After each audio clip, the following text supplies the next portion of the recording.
A husband and wife who recently lost their baby adopt a 9-year-old girl who is not nearly as innocent as she appears. Will the sun come up tomorrow, or will this homicidal Annie rewrite the forecast? Get ready to unravel the twisted threads of family dynamics, deception, and maybe even a growth spurt in our chilling exploration of Orphan. We're seeing kids for the first time this weekend. I'm ready to adopt. Adopting an older child is not an easy decision. My name is Esther. Why aren't you down at the party? I've never really seen the point of it. I guess I'm different. There's nothing wrong with being different, you know. This is an extraordinary little girl. She's very mature for her age. You seem to have made quite a connection. Esther, what are you doing? Something's happening to cause Esther to feel this way. My name is Dr. Varava. I'm calling from the CERN Institute. I don't understand. How can they have no record of her being there? There has to be some explanation. The orphanage has never heard of her. I don't think Mommy likes me very much.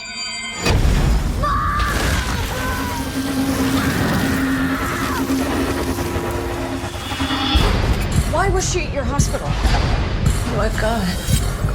I love you, Daddy. I can't do it anymore. I have a surprise for you, Mommy. What are you doing? What did you do?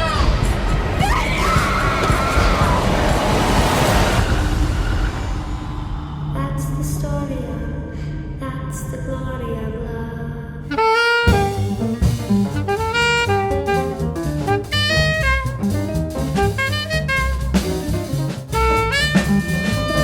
Welcome, horror aficionados, to another intriguing episode of Chamber of Chills. I'm Cameron Long. And I'm Adam Ragsdale. And we are your guides through the darkest corners of the cinematic realm. Today, we are continuing to unravel our top 50 horror movies of all time. And at number 9. Yeah, we already skipped. At number 49, we have Orphan. Orphan. Oh, yeah. Ooh. So, are we just jumping right into this? Yeah, I think we're just going to jump right in. Let's just do it. Title of this film is Orphan. If you didn't catch on to that, and if I didn't mention already, it is number 49 on our list. Yes, sir. Came out in 2009, and you could say this is a horror thriller suspense. It was directed by Jama Colette Serra. He is also known for the Academy Award-winning film Black Adam and Jungle Cruise. He's got 2 movies with The Rock. He's just a killing thing it. for that guy. Yeah. But he also has House of Wax in his belt. In his belt? What's that phrase? That Under his people use? belt. Under his belt. Yeah. It's a part of the belt. He did House of Wax, which I do enjoy that movie. So he's got a little experience there. The writer is David Leslie Johnson McGoldrick. Oh, he's like 8 names. Exactly. Star cast, we have Vera Farmiga as Kate Coleman, who is just a gem. Love her and like everything she does. Yeah, I love her. We have Peter Sarsgaard as John Coleman, and then we have Isabel Fuhrman as Esther. Right. The film did not win any Academy Awards, but it did win Best Actress for Isabel Fuhrman, her performance as Esther at the 2009 Fright Meter Awards. You ever heard of those? I have not. Me either, but can't ask for much more than that. Go Esther. Ratings on IMDb, it's got a 7 out of 10 out of 243,000 ratings. A 58% on Rotten Tomatoes, so a little rocky there. Rocky Tomatoes. Rocky Tomatoes. On Letterboxd, it is at 3.3 out of 5. The financials of the film, which is interesting because numbers are like not always my thing. My wife listened to our last episode and she thought that was super interesting. So for you numbers people out here, the budget of this film was about $20 million, which today is about $28.5 million. At the global box office, it made about $78 million, which is about $111 million today. Not too shabby, although I think A Quiet Place got like 700 million or something like that. So it's pretty close. Opening weekend in the US, it made 13 million, which is about 18.5 million today. A little under that. So quick little interjection from your boy Adam. I am a dum-dum and on the last episode. Oh no. I did an inflation rate. And I went back to the site that I used to find the inflation rate, and it was New Zealand's inflation rate. What? Not Shoot. the US's inflation rate. So I I used redid the numbers. Okay. Your numbers were right. I they? did them this time, and they Oh, were good. thank Yeah. goodness. So All right. the numbers on American Werewolf in London were a little exaggerated. It made $62.3 billion. It was funny because I think I was like, after inflation, it was like $294 million. I was like, man, wow, this thing pretty great. It was $202 million, which is still pretty great. Yeah, but it's it's like pretty good. $100 million. It's, once you get past $1 million, they just don't even matter after that. It made over $1 million. Okay. So, don't listen to me anymore on those. Sorry. Continue. I was worried about my website that I'd get these wrong too. But It was a little weird. The website was a little sketchy. I just wonder how you got into a New Zealand website. Yeah, I don't know. I just typed, I clicked on the first one that said inflation. I didn't even think Checks about out. different countries. I'm such a dummy. All right. Yeah. In the film, principal filming began on December 3rd, 2007 and concluded on March 7th, 2008. So just a little over 3 months there, which is not too bad. Not bad. 2 hours long. I mean, run time. Yeah, that's true. And then obviously, I know they had like re-records and stuff after that, but 3 months, not too bad. Yeah, it's not terrible. Is it time to enter the Time to enter the breakdown ballroom? Yeah, time to get right in there. Oh, Dance yeah. our way into the breakdown. Favorite scenes? What'd you think? I actually really liked the opening scene. Yeah. I think that it was a great start to something horrific. It was obviously like a nightmare sequence. Mhm. And so nightmare sequences are always like, they can have so much fun with it. I didn't know if it was nightmare at first, but then I was like, the lighting was pretty. Yeah, the harsh. lights like bend down a little bit. Which was, There was like such that a humming cool- noise. And yeah. Which was interesting. That's the only time that's used in the Yeah. whole film. Yeah, which I thought so was too. really weird. But And maybe I- that's why, because it was a nightmare. I don't know. Yeah, but I did like it for the most part. It's pretty grotesque. I mean, it was really, really it was dark. horrific, but it was good. Well, and also for a horror film to start that way, like, sometimes there's like the couple moving into the new house and, Yeah, it's it's all cliche. happy and the dog's alive. And then And this one, boom, you're just dog's dead. Yeah. Nobody's dead. Exactly. But in this one, it just jumps right into this super dark, honestly, probably the darkest part of the whole film is Probably the darkest scene. The whole Yeah, film. for sure. Which is so So- crazy. Yeah, Yeah, But that was I'm a big fan of openers like that. And I had seen this movie before, but I don't remember that scene. So that was kind of a nice little reset for me. Nice little surprise. Yeah, a little surprise there.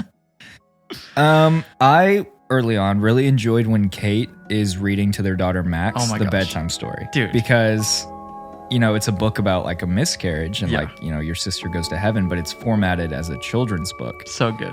And I feel like you really kind of get a glimpse at their connection and their relationship, which I'm always a big fan of. Mhm. And I just thought that scene was very impactful and it was subtle. I enjoyed that. Makes you like them right off the Yeah, bat. for sure. Yeah. And there's like a little foreshadowing there. Max takes out her like cochlear ear implants. Yeah. and Yeah.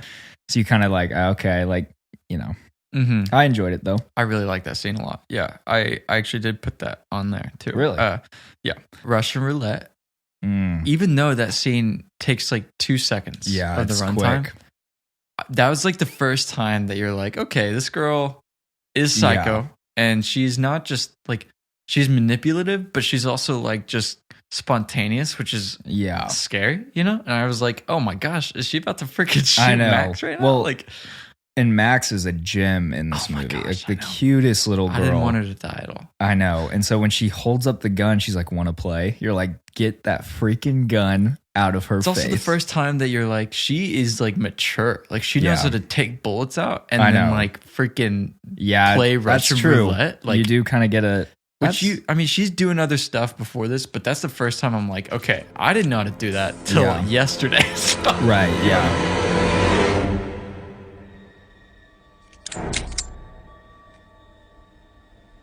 Do you want to play? Oh, yeah, also, because we did this last time too. Spoiler warning for those of you who are listening. Dude, we're the worst. We talk forget about to the tell. entire movie. So skedaddle if you don't want to... Yeah, we give away some stuff. Yeah. So right off of that, I guess we can talk about that later. I'll we save can my dive more. questions. We dive more into that. Yeah. The transformation scene is obviously pretty iconic. Where she's I say Transforming into a werewolf. Yeah, just like last episode. I feel like we use that word so much. I will say the makeup removal scene when the big twist is revealed and she starts wiping away her makeup. She's kind of in this frantic state. She takes out the teeth and, it's just revealing that like monstrous woman that's been there this entire time. Yeah. I remember when I first saw it, like, oh my gosh, like you don't see that coming. You're like, it goes from, I'm looking at a 10-year-old demon child to now I'm looking at a freaking grown adult. Yeah. Who's tripping me out. Yeah. Like she's I agree. Just crazy. Yeah. So that scene I thought was pretty good on a few fronts, particularly like makeup and acting. I enjoy it. So totally. Which I want to dissect that scene a little later too. Yeah. Killing Sister Abigail. I thought that scene was great. Mm-hmm.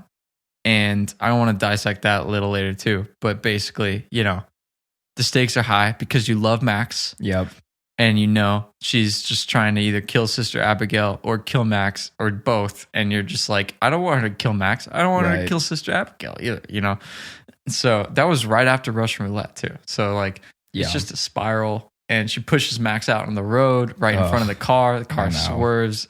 And then she freaking kills Sister Abigail, which, spoiler, Sister Abigail gets killed. She is gone. Max doesn't die, which makes me, I was so happy. But I thought the scene was great. My next favorite scene is pretty subtle, but I really liked when I got to take a deeper dive into Kate, the mom. I forgot what had just happened, but she ends up at the liquor store. Yeah. And we kind of get a peek into her, background, and she's struggled with alcoholism. Yeah. And I think early on in the movie, she's like speaking to the counselor about it, but she's at the liquor store. And when she's like buying the bottles, she tells like the guy at the register, I'm having guests for dinner. Mm-hmm.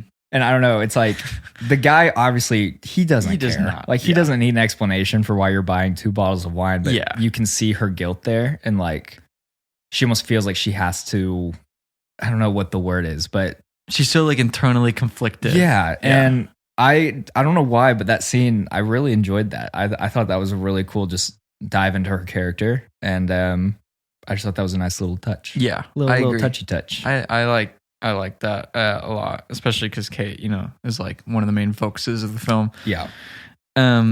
My last scene, I put sign language bedtime. That was one of the ones that you already said that. And then my last one was the blacklight bedroom reveal. Oh, yeah. I think that was so cool. And I put a few notes on this later too. But I just I really liked the intro, to the film. Using blacklight to show, like for the studio logos and stuff. The hidden messages and stuff. And I really liked whenever the bedroom was revealed of like all these paintings she's been doing the whole time, but she has underlying messages of Kate being dead, and the blacklight. And I thought that was really unique and fun. Yeah, I agree. It was super fun. It's just so fun. It just kind of makes me want to do that. So I will have to put a little asterisk next to this one. Yeah. Because I will touch on it later. Okay. But for my enjoyment as just like, let's just take away any credibility I have as a film reviewer, as just a guy wanting to watch someone you hate. I loved Esther getting kicked in the face at the very end. Oh, totally. I hated her so much. Yeah. I forget how much you hate her. And so when that whole scene is going down, that last just kick to the face where she like snaps her neck and sinks to the bottom of the frozen pond. Yeah. Ugh. So satisfying. So deserving. So satisfying. I will come back to that later because I have something else to add to that. But just copious amounts of joy. Just throughout my entire body. Yeah. Totally agree. Especially that last line, by Kate. Yeah, I know. I'm not your effing mommy. Yes. Classic. We've all said that at least once in our life. Yeah, I said it this morning. Yeah, Cameron says it all the time. It's like his go-to. So, is that all your scenes? That's all of mine. Okay, cool. So, conceptual uniqueness. I thought it was a really unique twist on like the demon child subgenre of horror. So I really enjoyed it because it was not like, oh, this girl's just demon possessed. Yeah. Which I thought, I mean, she still very well could be, but she's not a little girl. So that's true. I think that was just, there were a lot of comments about this film being super cliche. And I just think, while there were definitely parts of it that were pretty cliche, I think that part, as far as concept goes, was pretty unique. I liked it. I agree. I think I wrote in my notes, the exploration of the sinister potential. I got really fancy here. Oh. That is tucked away behind the innocence. Well, and thanks for recording and listening. I'm done. Thanks for listening to Chamber Chills. This has been a fun one. It's been fun. Just screw it. I'll just talk. Screw my notes. But that evil hiding behind a little girl, which we find out later, not so little. But I just love that concept because so many times in horror films and like so many of the movies we will review, the antagonist is a monster or a serial killer, and you don't get that evil child very often, which, it's a very hard thing to pull off. You have like The Omen from like the 70s or whatever, but I just thought that concept is really cool. And I like that they ran with that, and I feel like they do it pretty effectively because it's something I feel like if you wrote it down on paper, if you didn't execute it in the right ways, it would just be kind of cheesy or stupid, you know? But making a good story with good actors, I think they did a pretty good job at executing that concept. So, yeah, I definitely think there were bits and pieces throughout that were like good. The second half of the film, which we'll dissect. Yeah. Execution to me goes a little downhill. I agree. They just got a little, little happy with some of the. I'm not going to give away too much. So we'll talk about that in 4 hours. Yes, before Stay hours. tuned. Director's touch. I found a quote from the director. Which, how do you pronounce the name? Jama. Okay. Like pajama. Like pajama. So he said, maybe half the audience will react to them. The other half will be like, oh, come on. He's talking about jump scares. Yeah, I saw this quote. But you kind of have to do them because you want to keep reminding the audience that that's the movie they're watching. If you take those moments away, then it might just feel like a drama for a while. I personally don't think that this has aged very well with the genre horror as a whole. Yeah, I was going to ask you, what do you think about that? Because he's saying basically he had to keep the jump scares in, even though they were cliche. Yeah.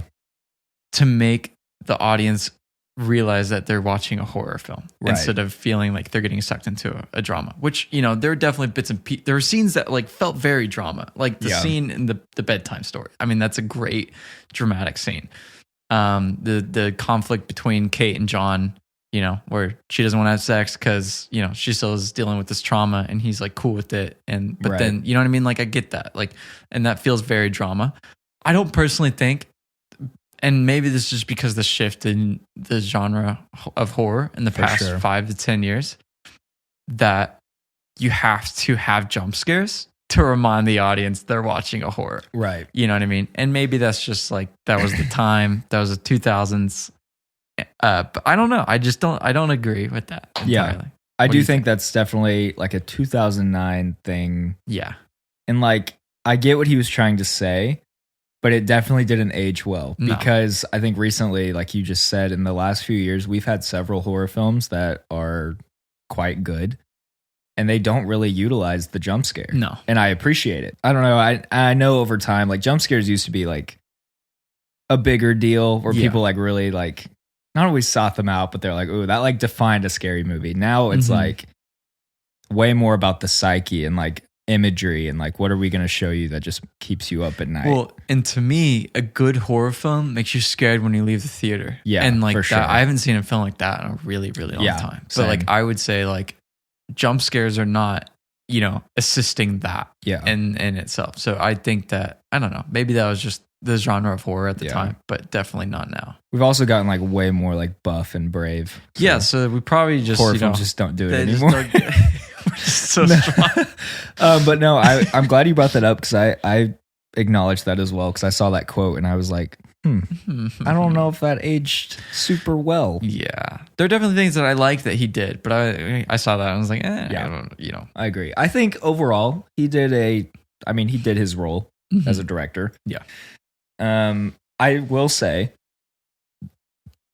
as I catch my breath for some reason, I think he did a great job in guiding the audience along the way, leading up to that twist, because I don't know, I feel like he navigates that really well. I totally agree. And that's a tough task, to allude to it a little bit without giving it away. And like, I just think that's a great journey he kind of rolls out for you. I also think on top of that, he does things very tastefully. Yeah. Like the ending scene with her trying to seduce John could have been way more uncomfortable. Yeah.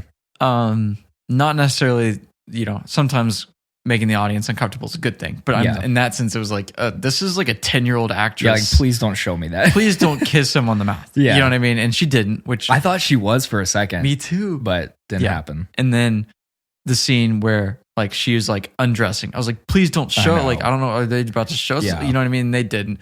And then I even saw something in BTS of like the director didn't make her do that scene where she has to say the F word. Like, he only made her do it 2 or 3 times because he didn't want her to cuss a ton. Yeah. And I thought that was very tasteful as a director. That's really I respect that. Yeah, I agree, because now I feel like that it's not as common, I don't think, with directors. I think they'll just find the actor to do it. If they need them to drop the F-bomb 60 times, they'll find that child actor. And he was, I think, conscious of that, and I appreciate that. I totally agree. Isabel. She killed it, dude, as Esther. Yeah, she did kill it as Esther. I think that, especially being her age, I mean, like 10 years old, doing a role like that at 10. Can you even imagine? Dude, I was doing the stupidest stuff. I was like eating sand in the backyard when I was 10. Yeah, and she's like behind the scenes, she's like studying like older women to see how they I know. And I'm like, this girl. Yeah, she was great. phenomenal. Totally. I think, and like, even with like the Russian accent, it's never forced. Oh my gosh, yeah. And if you asked me to like do a Russian accent, even right now, dude, everyone would walk out of the theater. Yeah. It's just, she nailed it. She was so good. Yeah.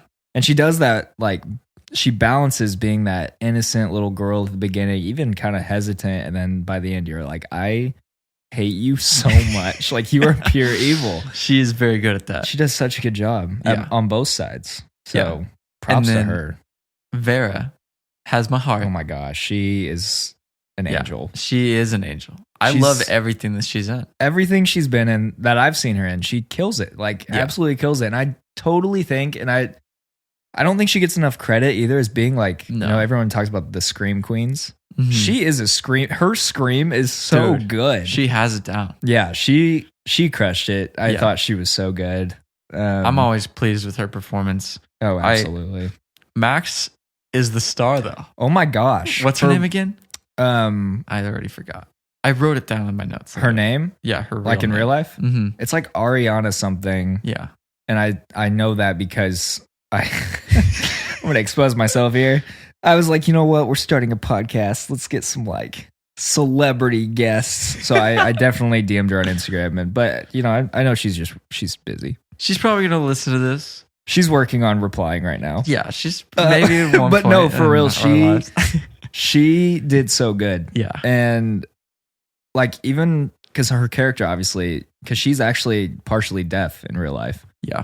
But she, using her face, and not words, and her eyes, I thought she just did her facials really good job. Yeah. She was amazing. And she was her first film. Younger. This is her first film. Yeah. How old was she? Do you know when she was in this movie? She was 2. Just kidding.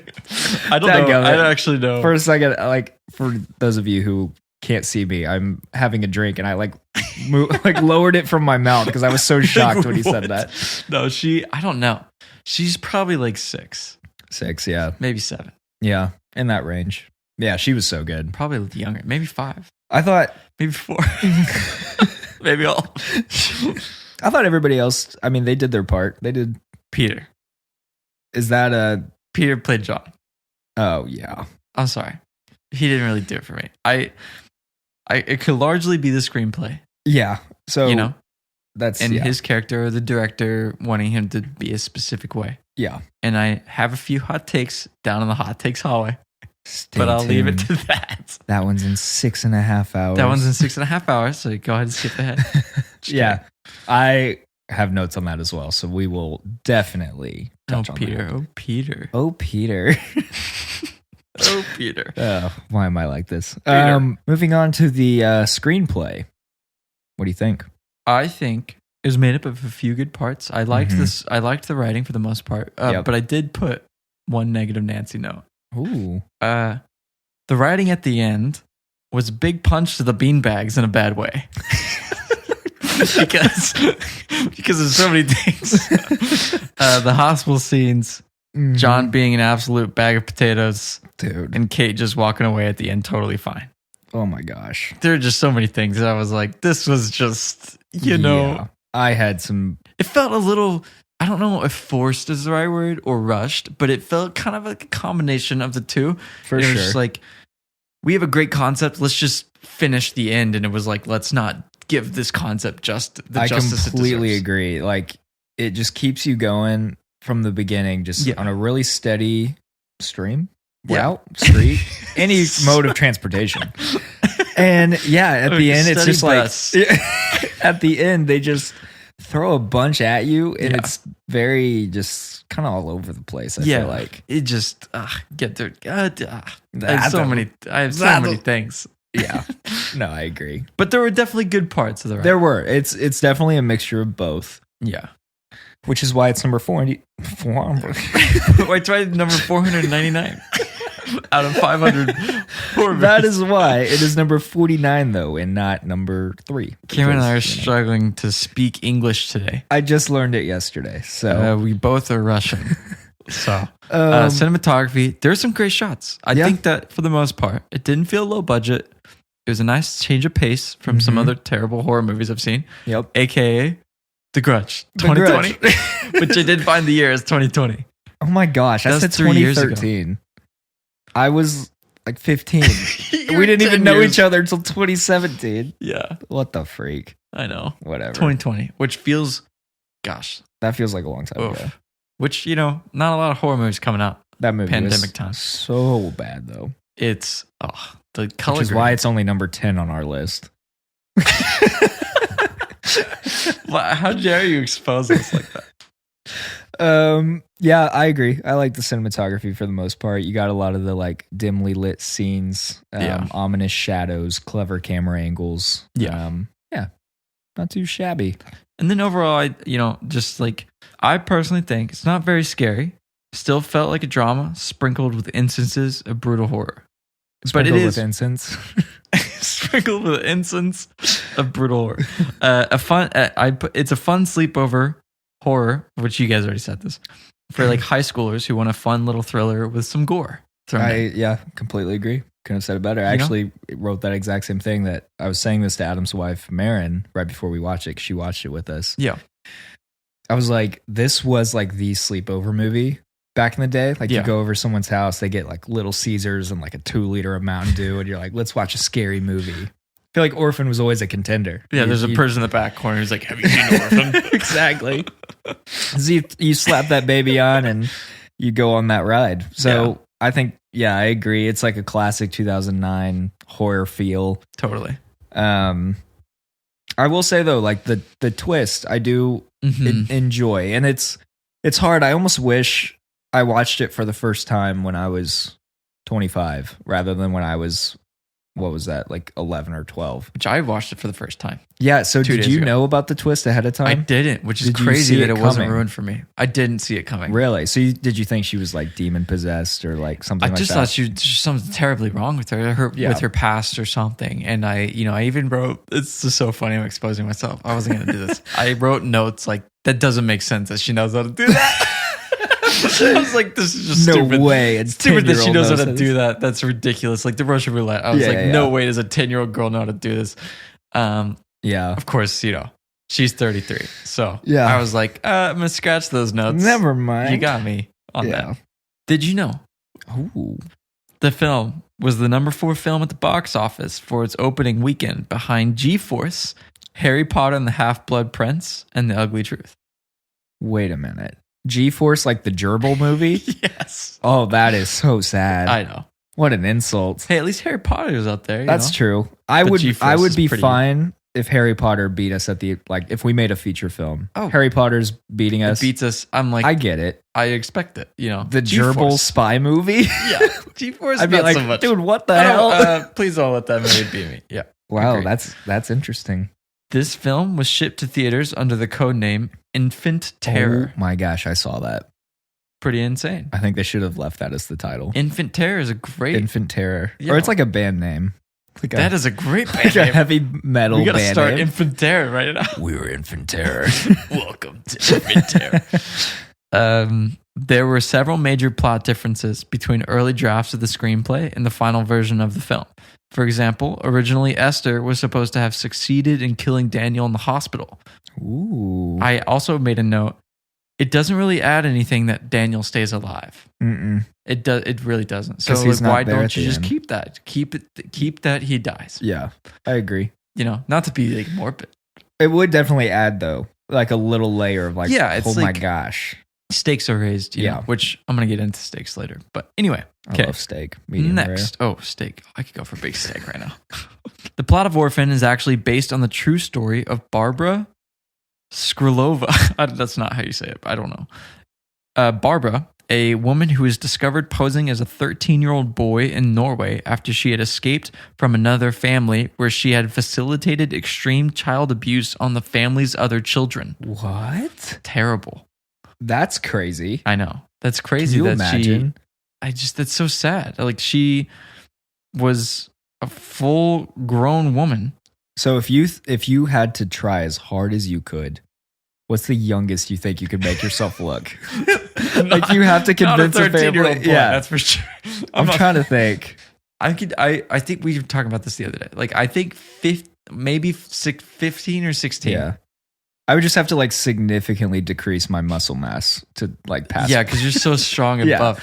That's true. I don't, dude. I Dude, think I was like, walking. So my mom's a school teacher at a high school, and I'm walking in the hallway the other day, and I'm wearing a hat, and a teacher goes, "Hey, you need to take your hat off." You know, what? thinking I'm a kid. Are you serious? Yeah, it was pretty embarrassing. Wow. I was like, "Hey, listen, I have a full-time job. That's and a crazy. wife and a house." yeah, for real. Get off my back, Yeah. Becky. Continuing, Orphan reportedly has an alternate ending in the DVD version where Esther goes back to her room, puts on makeup, and becomes a little girl again.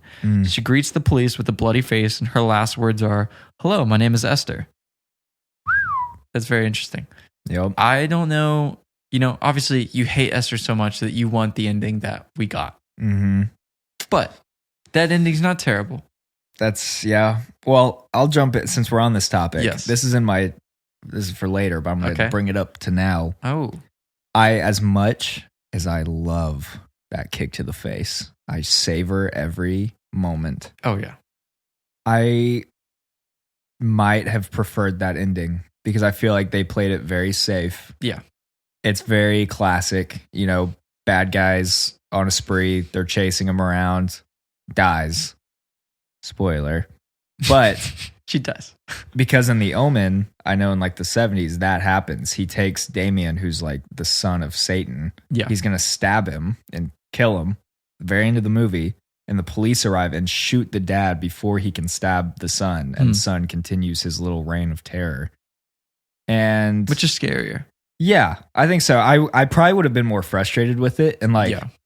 I know that's not for everybody. Like my parents, I always joke, they hate any movie that doesn't end exactly how you want it to. Yeah. So like La La Land, which you and I both love, Yeah. they hate that movie because of the ending. I was going to say, Giselle, I Yeah. love the endings of every film. Yeah.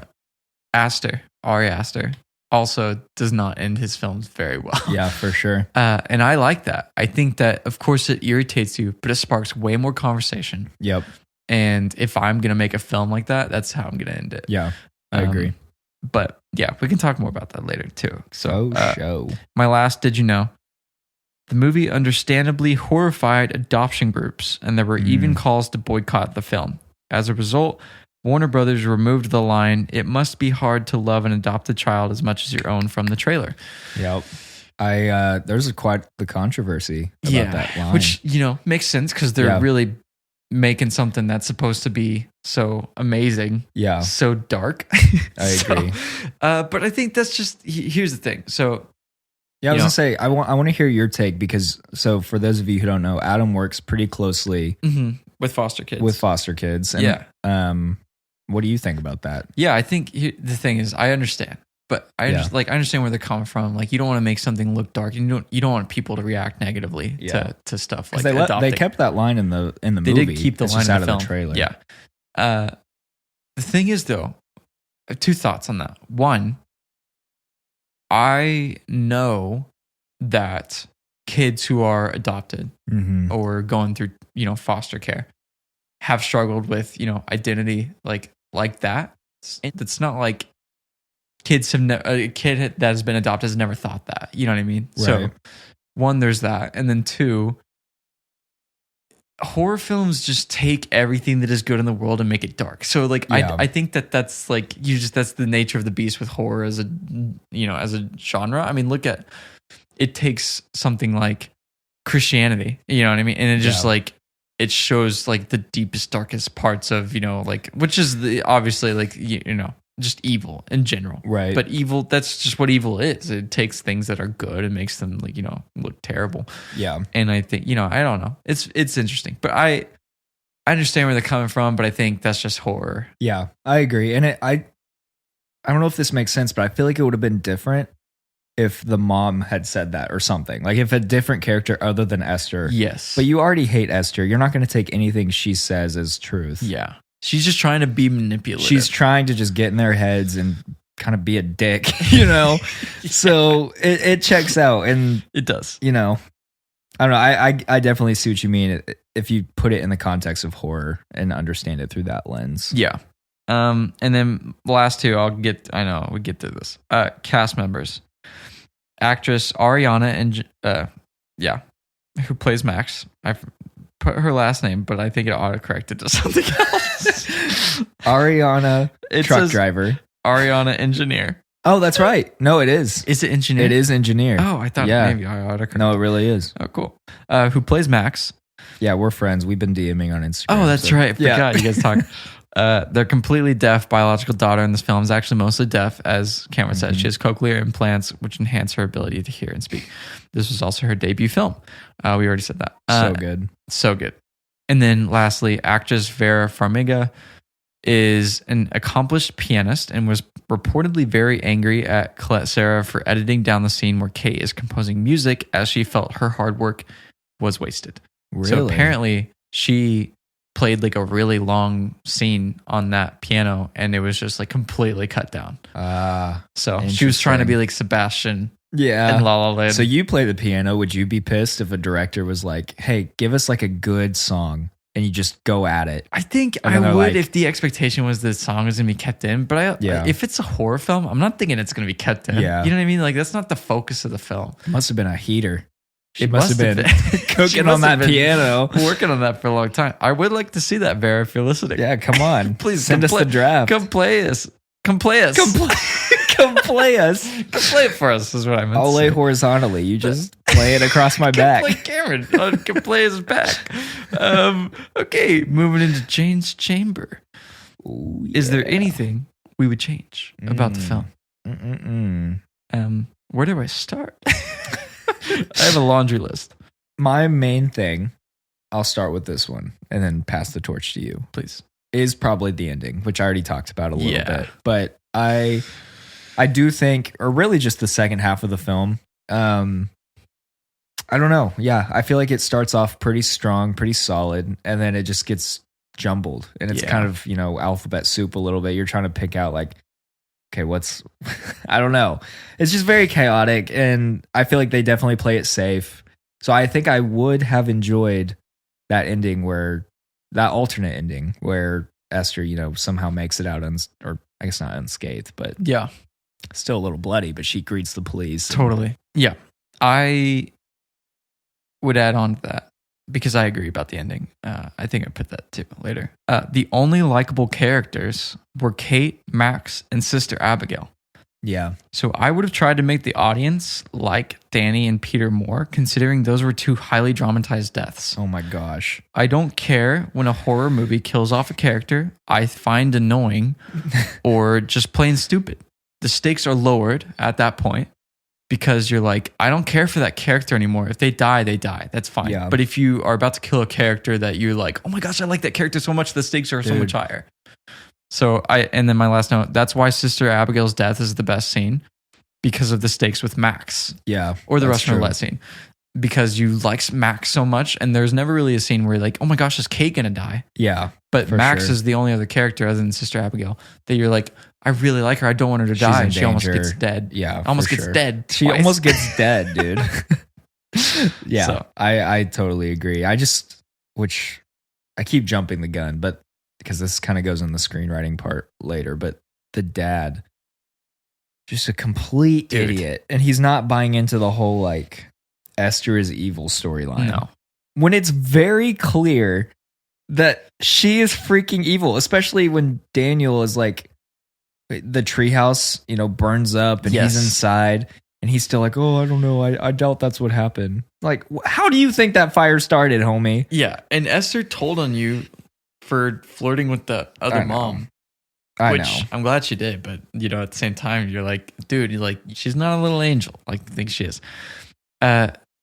The blacklight thing was so emphasized in the introduction, then barely showcased in the film. So it would have been cool to see that piece elevated a little bit more. Yeah. Throughout the plot, I think, because it's obviously emphasized. Maybe there's the big scene, the big reveal, but maybe hints of it.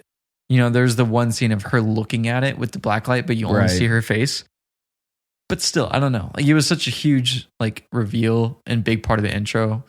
It just felt like a little like there was kind of a missed opportunity. Yeah, I could see that.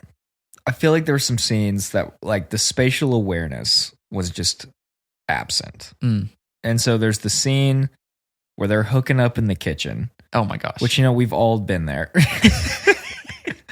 But no, for real, I was watching it. I was like, there's no way if you have 3 kids, you wouldn't catch me dead. That's so unrealistic. And it felt super unrealistic. And then when sister, what's her name? Abigail. Yeah. She comes over to warn them, oh, I think she's actually kind of dangerous. Why on earth would you have that conversation in the living room of this open house? Yes. Every time that they had a conversation about her, you're out in the open. Yeah. And she's always listening. And I was like, the spatial awareness, which I know is for the sake of the plot, but I don't know. It felt like that. It felt like they were doing it just for the sake of the plot. And I was like, this isn't, come on. Yes. They wouldn't have this conversation in the middle of the house with all the kids around. That's something it's one of my biggest pet peeves, I think, with horror films is whenever there are things that are done for the plot and not for what is realistic. Yeah. So I totally agree. Okay, I have a couple more. Danny is a little beach boy to Esther the entire time. Dude. Yeah. Kate and John barely freaking react to Danny being so rude to Esther. The dinner scene where John was like, well, I guess that's me. Why don't you be the man of the house and not let your little trash can of a son talk to your newly adopted daughter? My parents would have beat my ass. My gosh. Dude, no way is my son talking to my adopted daughter like that. Yeah, he was a little punk. That was ridiculous. I thought that was so stupid. I agree. Esther being a full-grown adult, spoiler, the entire time just made me think back to her little tantrums and question them a little bit. She's so planned, intelligent, and manipulative, but freaks out in the hallway at school or the bathroom stall after the therapist. And I put maybe she's freaking out because she's tired of pretending to be a little girl for so long. And I said, point. Is that how you react when you pretend to be a 10-year-old girl for that long? So I did it once. I drove to Chick-fil-A on a Sunday. Oh, okay. Well, that's threw a tantrum. No, that's a good point, though. I don't know. Because those made me think she was little. Because those scenes happen when you still think she's little. Yes. But then later when you put it in the context of, she's 33. She's a 33-year-old woman. And she's throwing a tantrum in a bathroom More on stall. to you, Esther. I don't know. Maybe she's freaking... I don't know. And dude, there were 180 shots of Kate driving in the snow to the house. So take half of those out and, probably lots better. Of those. And then my last note, grandma literally adds nothing The grandma, to the plot. dude. I wanted her Why to is die. she there? She didn't do anything other than a few Criticize comments, Kate. let and- Esther Yeah. go suffocate Daniel. I was just like, that was stupid. Yeah, she was terrible. Take her out. Film mishaps. All right. I found a few. All right. When John opens the fish tank and sees the images on the wall, the light goes across all the walls. However, the light is not strong enough to give off that much light. Yeah, I that's thought true. that was interesting because it's like, yeah, he opens that and then boom, like the whole house Yeah. is like blue, black light. See the entire room. Yeah, I know. That's true. Which, this is a small note, but it was interesting. Esther's not wearing her neck ribbon when John wakes her up for I her read dental that. appointment. Incidentally, the scars on her neck, which the ribbon is supposed to hide, are also not visible. Yep. So that was just kind of a mistake. Little error. When Esther attempts to suffocate Daniel in the hospital, his eyes are open when she removes the pillow. However, when the doctors come into the room to revive him, his eyes are closed. Yep. Just consistency. Yeah. You know which one kind of pissed me off? What? Well, first of all, were you a big Guitar Hero kid? Oh, yeah. Dude, I would shred Guitar Hero. I loved Guitar Hero. And this little punk ass Daniel, I would see the screen and he's on expert mode. Totally. Killing it. Like, come on. Credit where credit's due. And he's like looking over at his dad. Killing it. But then it would show him playing and he's got his fingers on the first 3 buttons, which is easy mode. So he's a fraud. And that just set me off. I was like, you don't get that. You don't get that street cred for IMDb rating should go down to 2 at that point. Exactly. You're not on expert mode, Daniel. Come on, Daniel. You stupid. Get alive. Yeah. Come on, Daniel. When Esther tries to kill Danny in the hospital, the ECG, which is the green curve, and the oxygen, which is the blue curve, alarm only go off after she puts the oxygen sensor on Danny's finger. However, the ECG is not monitored using oxygen sensor, so the alarm should have gone off as soon as she started to suffocate Danny. That makes so much sense. I wondered Which is that. so interesting. I didn't know that. I'm watching the film like, oh my gosh, she's so smart. I can't say I knew that, but I did. It fell off for me. I was like, I don't know, Yeah. something's off here. Yeah. So apparently, your heartbeat is not monitored by the ECG. Interesting. Yeah. That was interesting. Okay, lightning round on the spot. If you could change it, would Daniel die? Would you? Yeah. Yeah. I would make Daniel I agree. die. I agree. I actually have a huge hot take Oh. on changing who dies first. Oh. We'll get to that. Stay tuned after the break. I'm just kidding. At There's no break. 7.3 hours. I don't know why I said 3. It just keeps getting longer. Is there anything that doesn't make any sense? Holes in the plot. I found a few. Okay. When Esther broke her arm and was taken to the hospital, it should have been my biggest revealed one. that she had fused growth plates and was therefore an adult. Yup. That is, that's So a pretty true. big one. And you feel like they should not have missed that because there's this whole thing throughout the movie where she doesn't want to go to the dentist because Yes. obviously when they look at her teeth, Yes. they could probably tell They realize. she's not a 9-year-old girl. She's 33. Then they just forgot about that. That logic She is forgets about that. yeah. She breaks her own arm. She forgot. And she does it to herself, which that scene in itself was a tough watch. It's a pretty gross scene. I mean, Yeah. this is a fun. I say fun. It's a good horror scene. But I'm for like, sure. it doesn't make sense because they would have just immediately been able to tell. Oh, she this would have been girl, exposed. is exposed. John still being naive to Esther, especially after the treehouse fire. You already said that. Dude, That's a huge hole. idiot. He's just stupid. That's Yeah. most of the negative comments I saw were all about John being just ridiculous. Same. Esther being able to get in the hospital room to suffocate Danny without anyone seeing is unrealistic. Yes. Kate and John would have been right outside Danny's door. I was going to say, if my son almost died and he's like, out of it in a hospital bed, I would be at his side the entire time. 100%. They're like just chilling out in the lobby. And I'm like, they're like on the other side of the hospital. yeah, your son just almost died. I thought the same thing. It's, again, for the sake of the plot, I felt like. John telling Esther, who has already proved her psychotic nature, he's getting rid of her tomorrow, is the dumbest thing in the world. He deserved to die at that point. He's real. like, we're getting rid of you tomorrow. Yeah. Like, what the heck? this girl's not going to go kill you in For your real. sleep. Like, that was just He was a moron. He just continues to dig his own grave. Yeah. Last one.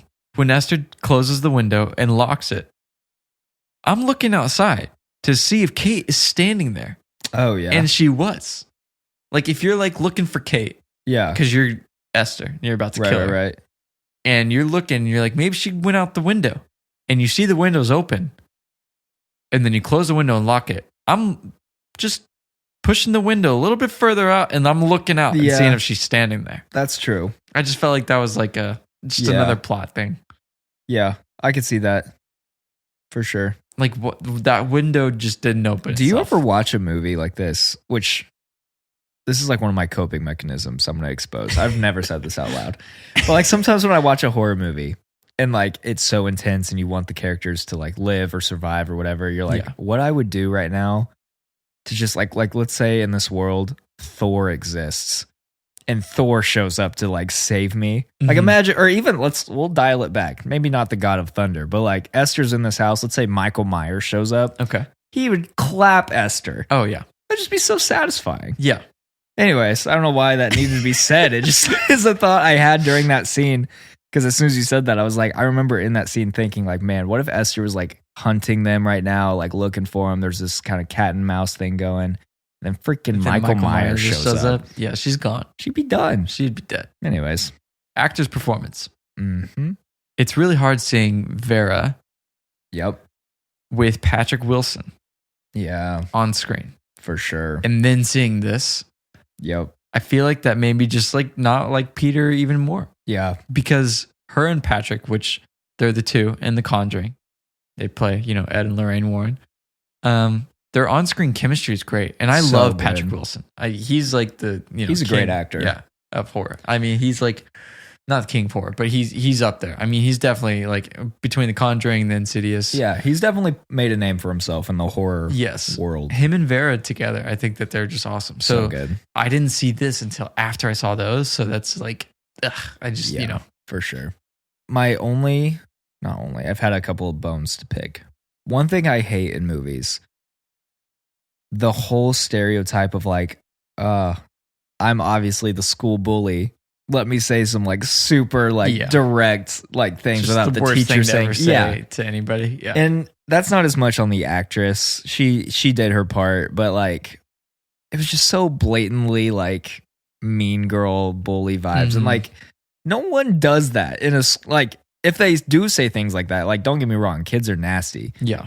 But like she just says that to the entire class when like Esther first walks in and the teacher like doesn't say anything. Yeah. And I was like, come on. Like that's not getting addressed. It's just I hate school bullies sometimes in movies because it just feels like so unrealistic. Yeah. But I totally agree. Which is probably like you said, maybe more of a writing or director's note. But still.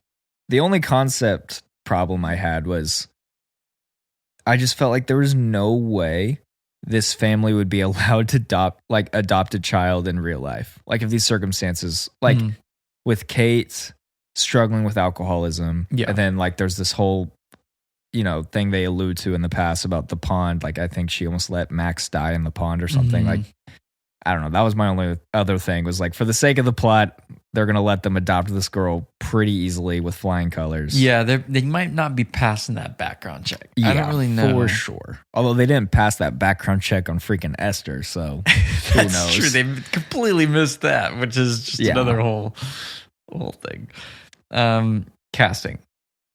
I had a few different thoughts for John. Okay. I can tell. I just some of these are pretty hot takes, okay? So just bear with me. Okay. All right. The first one, Sam Worthington. Oh. I think that he's not the hottest take I have, but I think he could have played. He's the hottest. He could have played that role. Yeah. Very similarly to how Peter does, but not in a very annoying way. Yeah. I could see that now that you say that. Potentially. I keep getting mixed up. Which one? What's his real name and what's the actor's name? Wait, that's the same thing. So Peter's his real name. Peter's his real name. And then John is the character. I just said, what is the actor's name and what's his real name? So Peter's his real name. Yes. Yeah. So his character, well, is really John. just the actor. Yeah. his voice was kind of like, I don't know, which he can't help it. That's I mean, know. but it's just I see what you mean. I think Sam Worthington would be a good option for that. My next one. This is okay, I get it. Ben Affleck.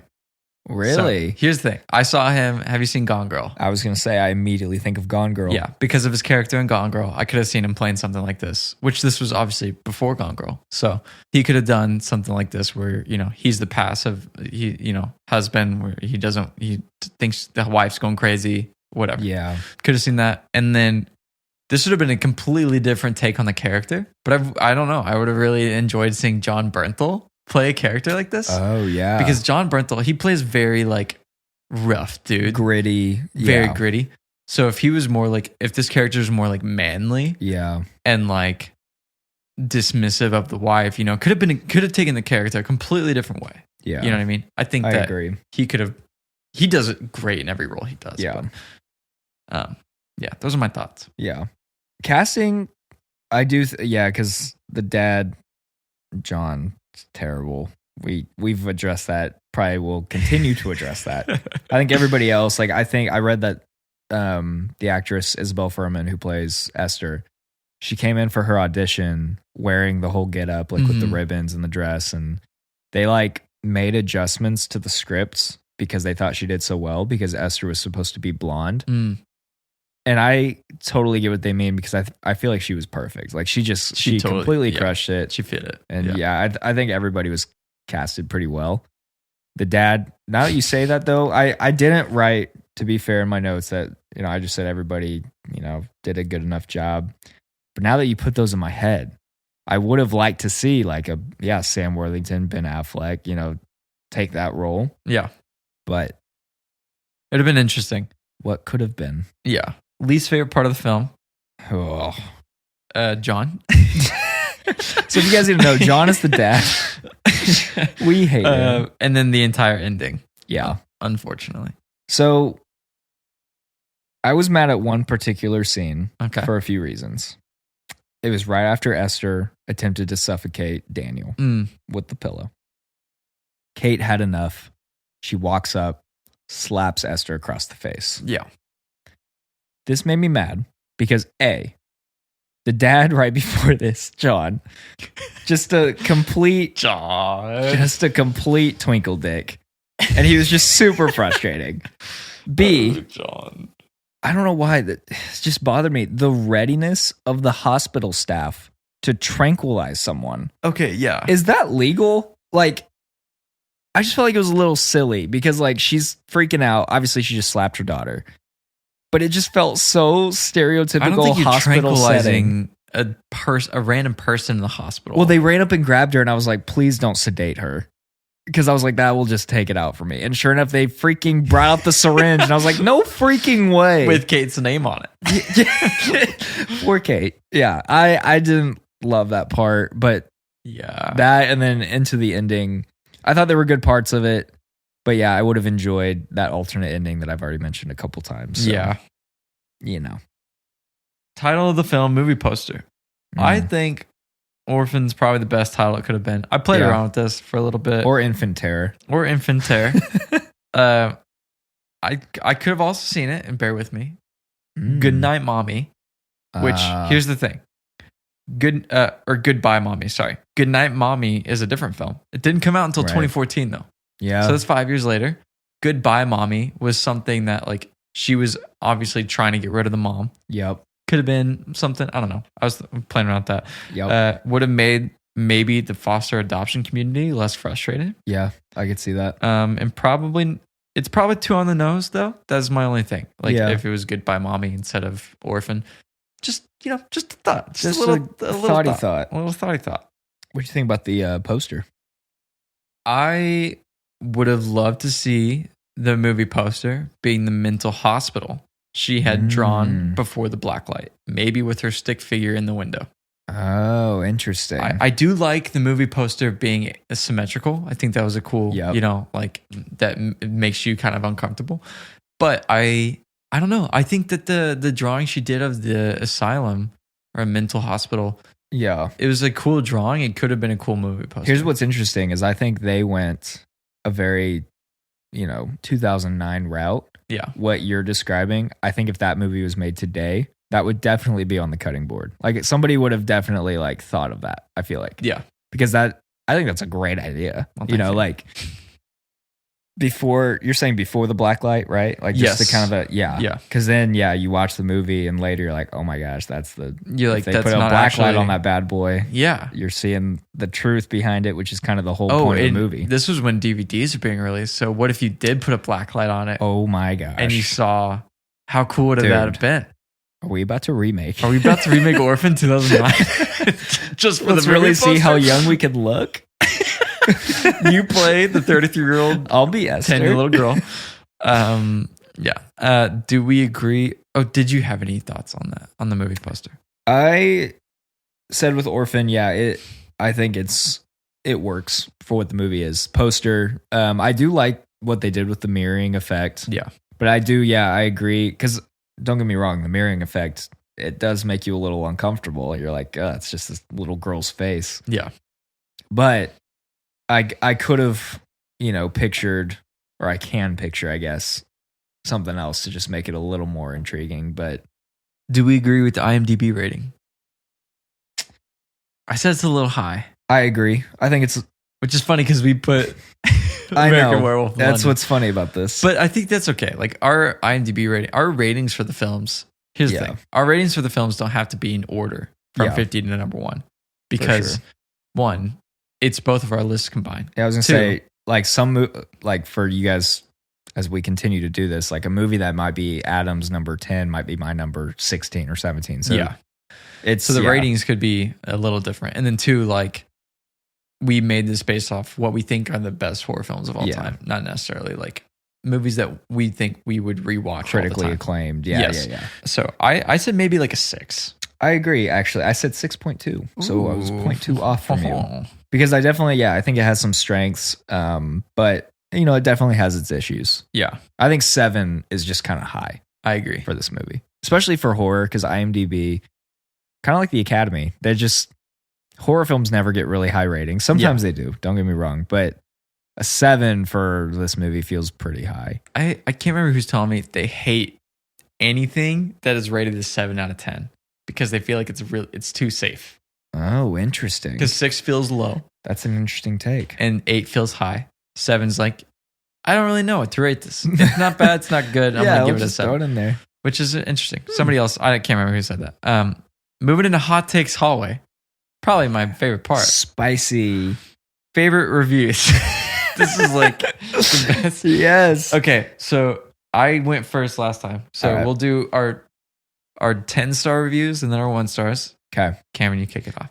My 10-star review Okay. says, make no mistake, this is one bloody, ruthless film and Esther is one scary little bitch. She's cute as a spooky cat until she begins her little tricks. Spooky cat. I began to dread what was coming when about 40 minutes into the film, Esther says the F word in such a way as to cause my hair to stand on end. Mm. We hear kids say that word all the time, trying to show off and sound tough. Not Esther.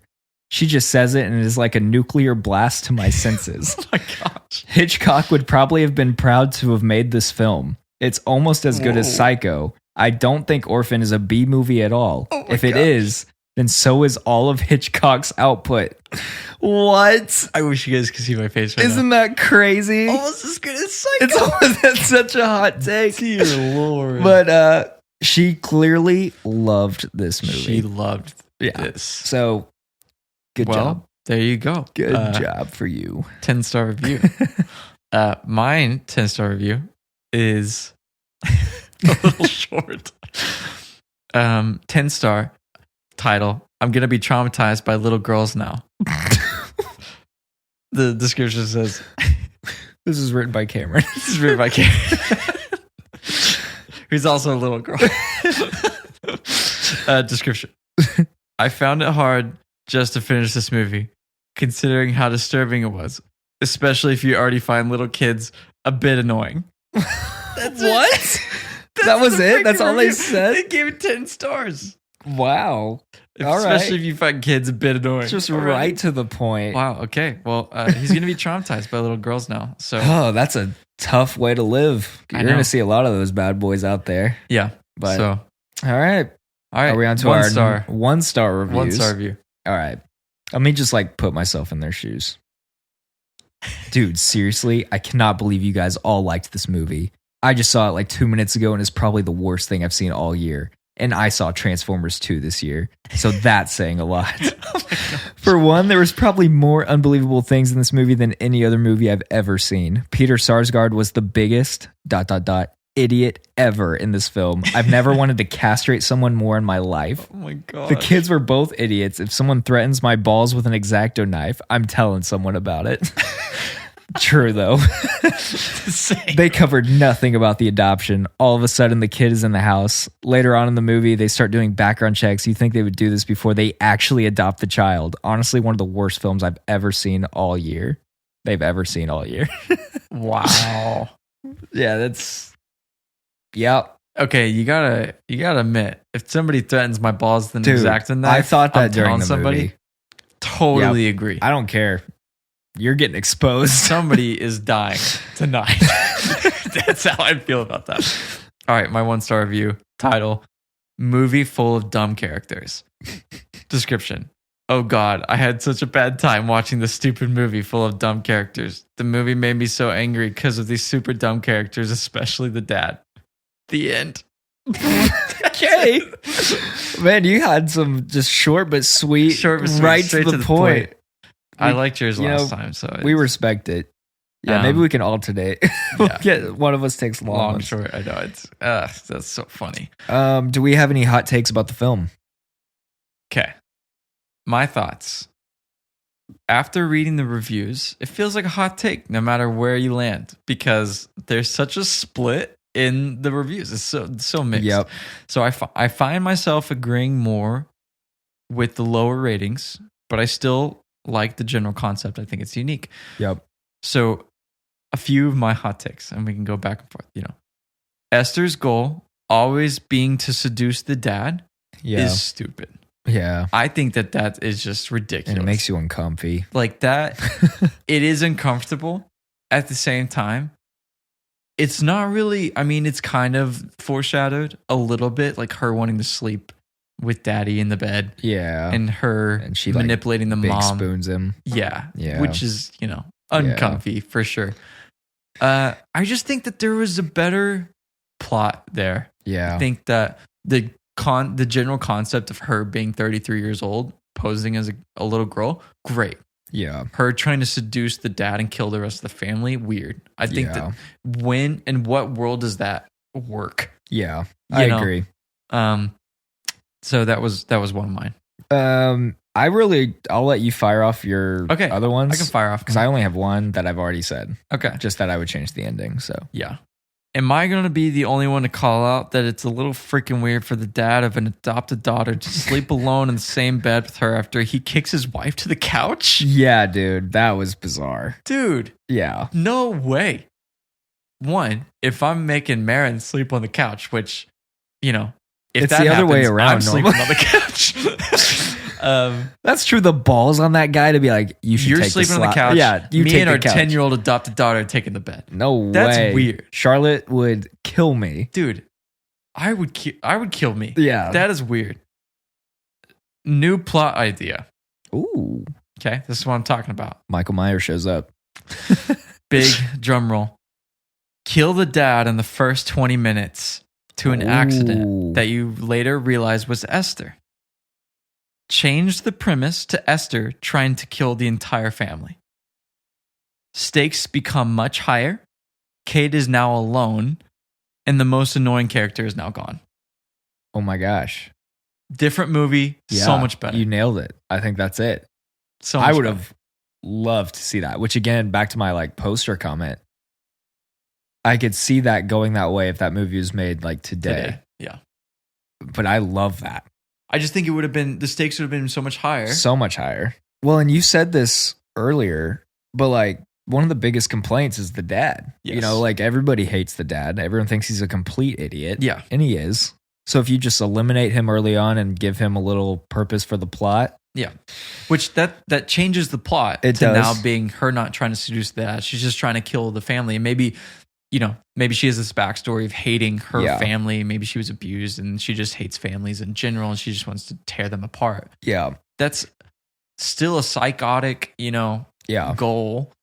And something she can control. She can't control if the dad ends up with her or not. Yeah, for sure. So, I don't know. I thought that would be a very interesting, different take on the film. Huh. So that was my last. I like that. Have we heard any hot takes that we agree or disagree with? I saw a quote. It was a review, but I didn't actually put it. This is great. This is the quote. This was an unexpected surprise, a tale of suspense and horror built around one of the most malevolent villains to come out of the cinema in the last 75 years. For a moment, it gets better. For a moment, I kept thinking that if the bad guy here went up against the demon of The Exorcist, or good old Jason or Freddy, those guys wouldn't stand a chance against this villain. You are kidding Evil me. apparently lurks in the most unexpected places, and it is behind one interesting facade here. I absolutely absurdly disagree. That is the biggest hot take I've ever heard. Is a horrific take. That is more horrifying than the actual movie itself. Like, could an argument be made, and I would still give the upper hand to Chucky, but like Chucky versus this girl, dude, maybe, but absolutely not. No. Jason, Freddy Krueger. What was the demon from The Exorcist? Demon from The Exorcist. That's what I said. That's such a hot take. That was the worst hot take I've ever And heard. that goes against my thought during the movie about what if one of them showed up and just because she wouldn't stand a chance. Yeah. That's the point. Yeah. Oh, come on. That was the worst one I heard. And That's saw. terrible. So. Well, mine was more like catered to me. Okay. But I read online that some people, when this movie came out, were demanding that Isabel Fuhrman receive the Academy Award for her performance as Esther, which she did a great job. Interesting. But to back up this argument, they were saying it is equivalent to Kathy Bates' performance as Annie Wilkes in Misery, which, if you know me, that's a no-no. I love Kathy Bates in Misery. Yeah, I'm sorry. She deserved that Oscar. I don't think you could put these performances on the same page. And she killed it, being 10 years old. Absolutely killed it. We've said that. But I just feel like saying it's equivalent to that performance is like, come on. That's not fair. Yes. Don't make that comparison. At the very most, maybe nomination buzz. Yeah. Maybe. Yeah. I mean, she's 10 years old and she does a phenomenal job playing a 33-year-old disguised as a 10-year-old. For sure. Which is complex. But to be compared with Kathy Bates and Misery, no way.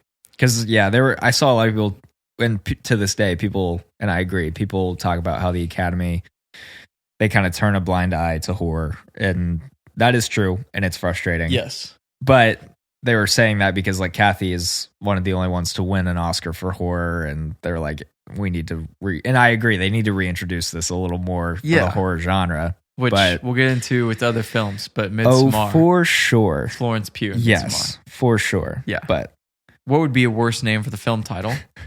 The Killing of a Sacred Sister Abigail. Yes, dude. That's so good. I couldn't come up with anything else. That was it. So I took what they already had. I just ran with Infant Terror. I think that's that's Totally. the best title they could have had. If this were released today, what would the reaction be? I think it'd have a lower rating.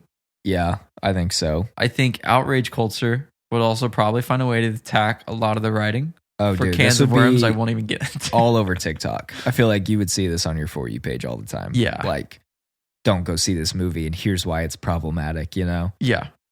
Which I'm not saying it's not problematic for certain reasons, but we've discussed that earlier. In the horror context, I think it's a different, I don't know, it's just a different lens. I could see it being problematic for outrage culture for both the, the orphan adoption stuff. Yeah. But also a 33-year-old wanting to be a 10-year-old. Yeah. Okay, there's just a lot there. What is the hottest of all hot takes? I personally said Esther being able to take the demon in The Exorcist. That has to be up there. So I thought mine, I was like, this is the hottest take. It's that saying this movie is just about as good as Psycho. I was like, that's the hottest take I'll hear. That is super high. But that hot take that she would stand a chance with the demon ain't and the Exorcist, no way. or Jason or Fred, dude, no. These hot takes were better than American Werewolf in London, I would say. Because that one, I was like, there's some hot takes. This one, there are some fiery hot takes. Fiery hot. Wow. Also, anyone saying this is the greatest horror movie ever made just hasn't seen any other horror movie. You gotta watch more movies. Get there's yourself just no out way. there. Get yourself a little bit further out there. We made it to the chill factor. What is your chill factor?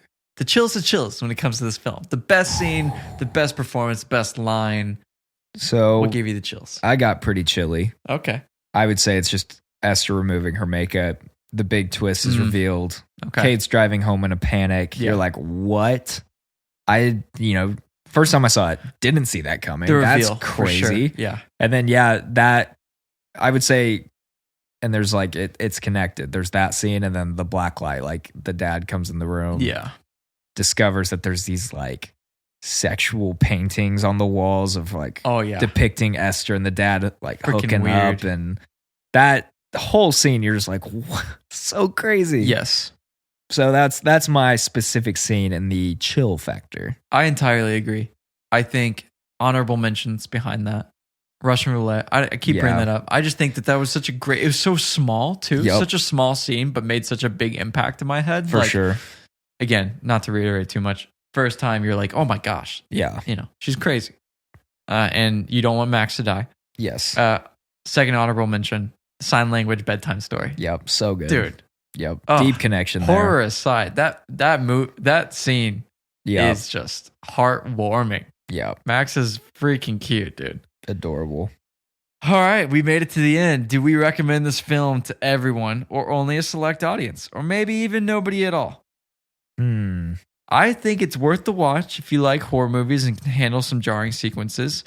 And it's more so just for the concept. If it hasn't gotten ruined for you, which if you've listened to this, it has. so sorry about that. So sorry. But it's good. I really like the twist. And have a sleepover with your girlfriends and just watch it. Yeah, go for it, dude. Slumber party. Slumber away. I would agree. I would say, like, if I was in a group and somebody brings up this movie and someone there is like, oh, I've never seen that, I would say, like, oh, like, if you like horror movies, give it a shot. I'd watch it. Yeah. I would never, though, bring it up. Like, I'd never be the first one to bring it up at a party and be like, have you guys seen Orphan? Or, like if you're like, do you want to get scared? Let's watch Orphan. Yeah, let's... Yeah, you would stay up all night. Yeah. Yeah, that's... You would be terrified for weeks. That's not the one. No. But I'd say, yeah, it's worth a watch. Will this film stay in its place in the top 50 forever? So what's interesting is with An American Werewolf in London, I said I could see it kind of. Yeah. It's not going to be... around. Yeah. This one, I don't think so. I don't think so either. It's not going to be in my top 50. I would say more top 100 for sure. Yeah. Actually... Upon rewatching both of these, I would maybe probably flip them. Yeah. But I still enjoy it for what it is. You put yourself back in the shoes of like an 11-year-old, how old I was when I like watched it, and you're like, oh yeah, it's pretty good. I agree. So I totally agree. But it won't be my top 50 forever. There's no way. Yeah. Well, that concludes Orphan 2009. Dun dun dun. Number 49. On our list of 50. Pretty crazy. Called Orphan. It's called Orphan, if you couldn't tell. Came or out in 2009. Infant a.k.a. Infant a.k.a. Exactly. Killing of His Sacred Sister Abigail.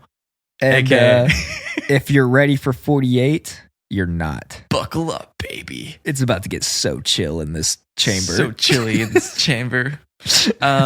48, it is The Cabin in the Woods, 2011. Bum, bum, bum. We've already released it because we released all of these at the same time. Oh, yeah, that's true. I keep forgetting that. Go listen. It's but a good time. Don't get in this whole mindset that we're going to tell you at the end of every episode because this is just a special treat. This is just your treat. You'll just have to start today. Prying and guessing on your own. Also, if you would, please go follow us on Instagram at The Chamber of Chills. We would love you if you did that. Absolutely. Please respond, comment on our. Please respond to us, Mom. We've respond called to my 8 voicemails. Chamber Chills, The Chamber of Chills on Instagram. The Chamber Chills on TikTok. Give us feedback if you feel like you want to. Super famous, so we might not see your comment. Exactly. But we'll try to. Though we're not famous at all, and we will definitely reply because we'll definitely see it. I will reply in 15 seconds. Cameron will reply so fast, it's gonna blow your freaking mind. All right, we're gonna get off because we're stalling this outro. Love you guys. Thanks for listening. XOXO. This was another Gossip Girl. Chamber Chills. Bye.